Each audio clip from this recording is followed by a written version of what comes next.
I went to a library for this video. A library.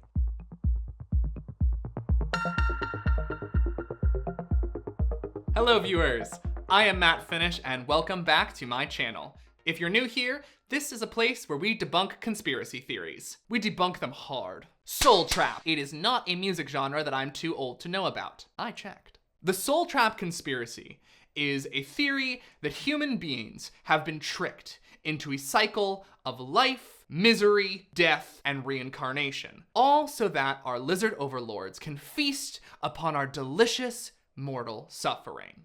Today I have a treat for you. Pop-Up gets a treat? In my research of this topic, I found a pretty prolific conspiracy content creator who has laid out in a beautifully produced video all the beats of the Soul Trap theory. Now, what he doesn't seem to do is any research whatsoever. The library is open. Everything he says can be torn apart in minutes. I've included a link to his video down in the details section, so if you want to go check out what he says directly, feel free. I do take some things out of order just to serve my flow better. I'm not taking anything out of context, and as far as I'm aware, I am accurately representing what this man is saying. I'm not trying to be sneaky. I'm just a bitch. The creator that I'm looking at today is a man named Andrew Gentile. He runs and operates the Why Files channel, which is a pretty prolific channel focusing on conspiracy theories and mysteries that are also conspiracy theories. At the time of making this video, he had over 4 million subscribers, so I'm punching above my weight class here.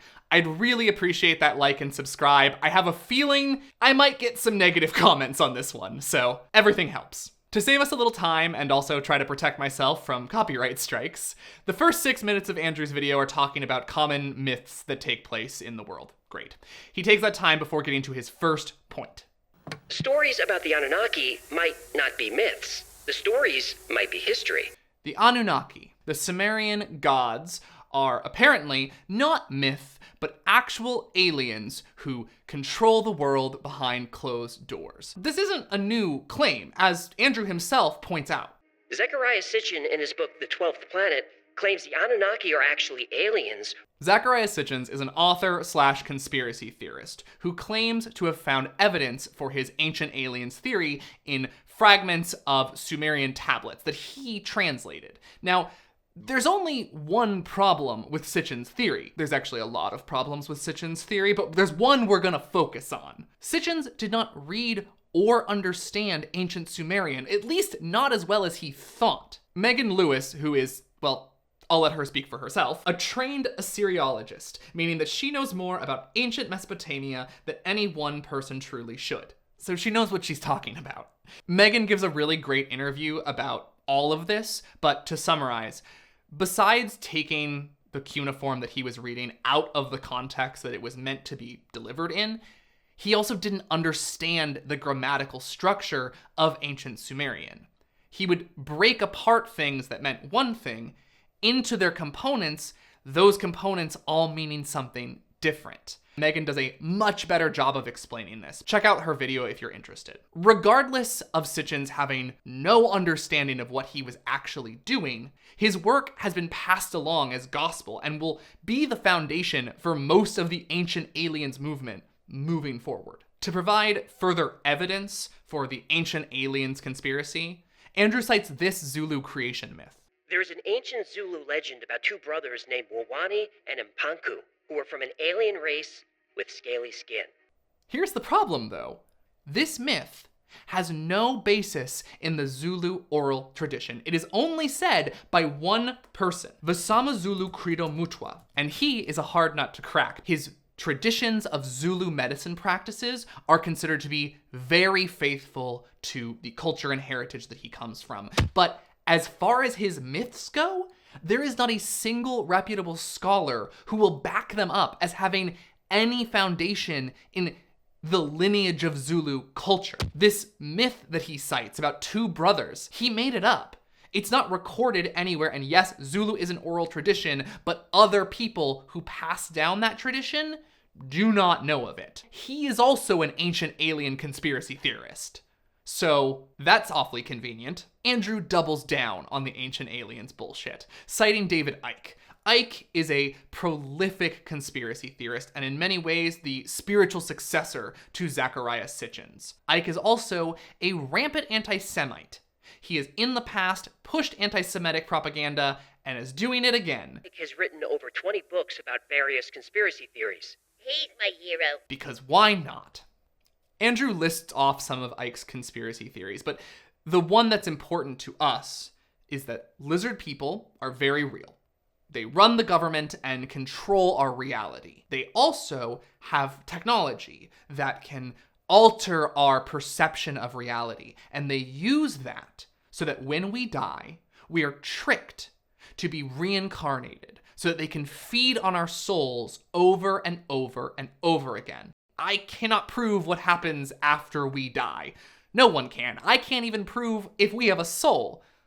But don't worry, Andrew thinks he can. But does scientific evidence support the existence of a soul that can be quantified? Andrew summarizes the McDougall experiment. If you're unfamiliar, a scientist measured the weight of human bodies at the time of death and averaged a loss of roughly 21 grams. To his benefit, Andrew does point out that there were issues with that study. This small sample size and errors in methodology cast doubt on the experiment. Yeah, and the fact that only one person lost any weight at the time of death to begin with.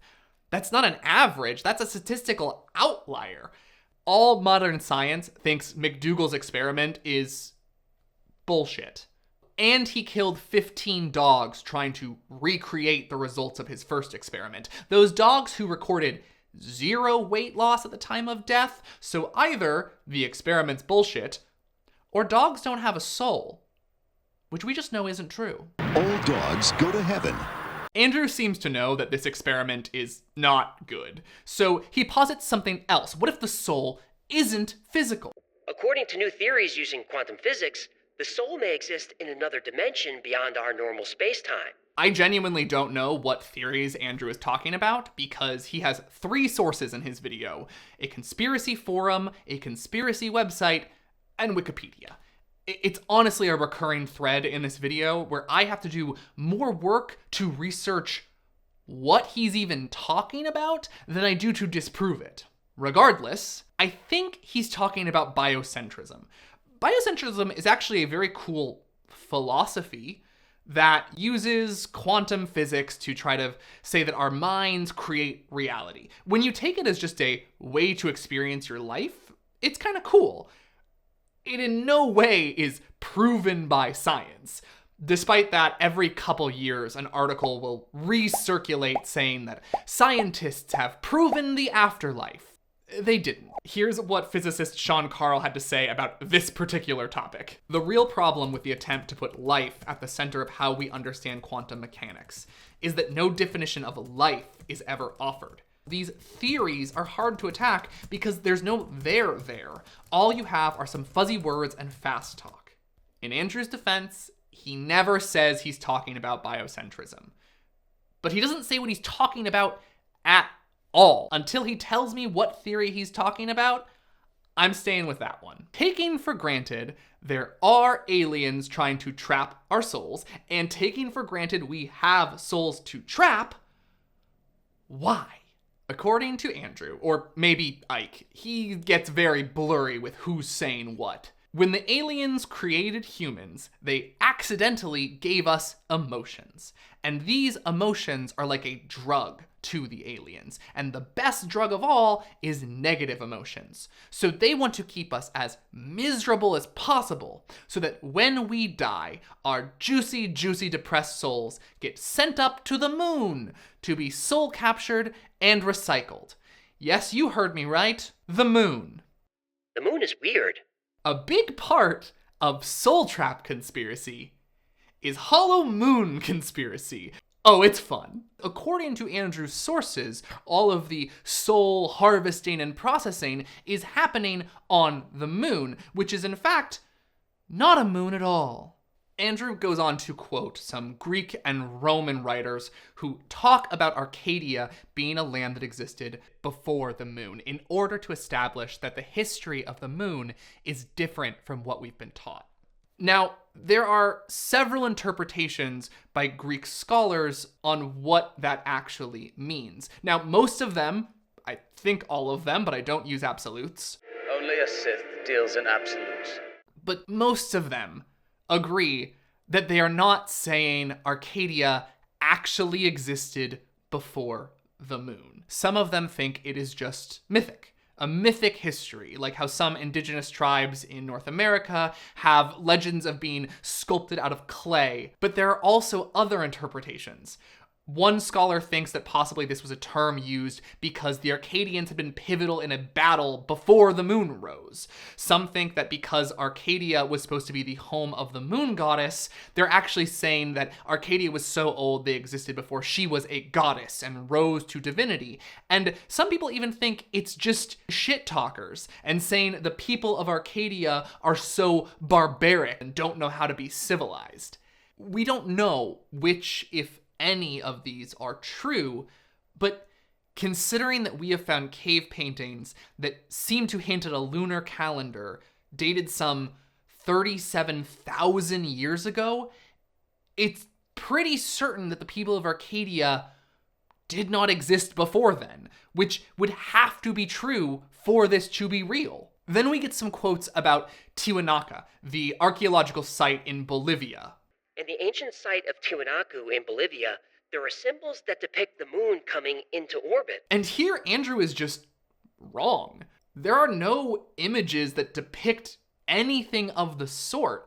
I did a lot of research on this. I literally had to go to the New York Public Library and check out research materials on Bolivian archaeology just to be sure that there is nothing here. Matt from the editing booth here. So as I was editing this video, I did find more information on what I think Andrew is talking about. The theory here is that the symbols on the gate of the sun can be interpreted as a calendar system that do not work with our modern astronomical bodies. Archaeology does not support this theory, and it is universally seen as inaccurate. This doesn't exist, and even if it did, it's not what Andrew says it is.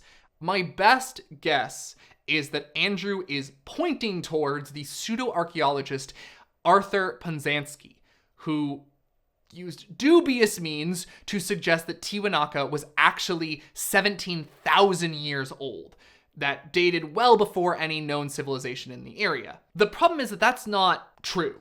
Modern science has disproven the methods that he used to get those numbers. He basically looked at the site and said, it's meant to line up with particular phases of the sun and the moon and the stars, and his math to figure out when that would be wasn't accurate. And besides that, we don't really know what Tiwanaku was for.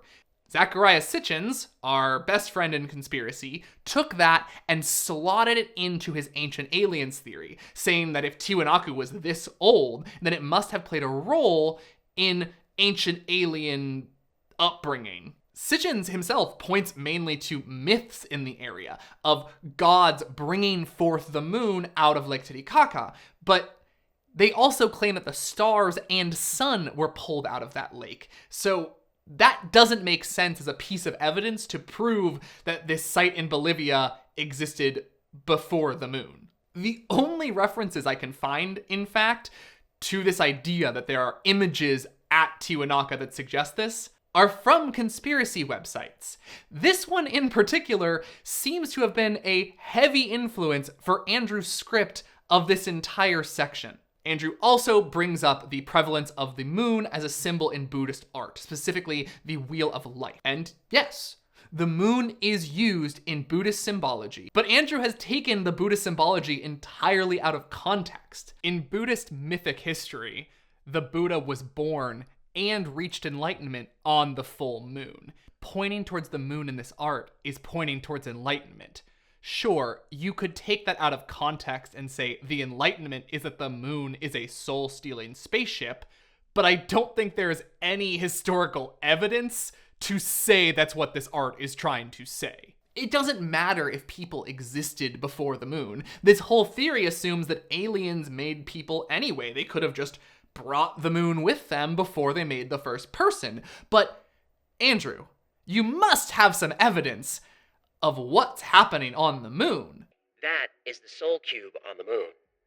Now, this photo is a photo from the Chinese lunar rover. And Andrew is quick to point out that the Chinese term for this was mystery hut. But here's the thing. In January 2022, this mystery hut was examined by the same Chinese rover and was revealed to be a rock. That photo showing what the mystery hut really is came out over a year before Andrew's video came out. He could have found it. He either didn't look, didn't care, or blatantly ignored it. Oh, and this overhead shot showing that it's a cube, that's not even from the moon. That's from Mars, and there's an explanation for that one too. Seriously, guys, this guy did zero research, and I did a lot. Please like and subscribe.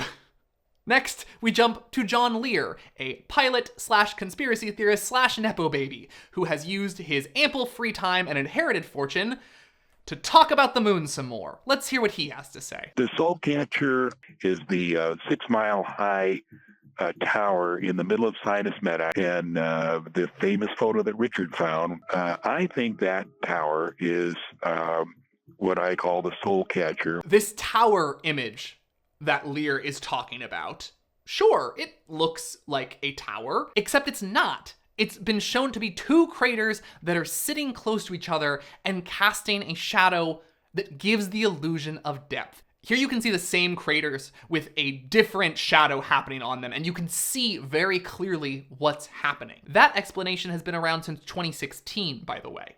Fine, the Soul Catcher evidence is bullshit. The towers are bullshit, but the moon? What about the moon? The moon is weird.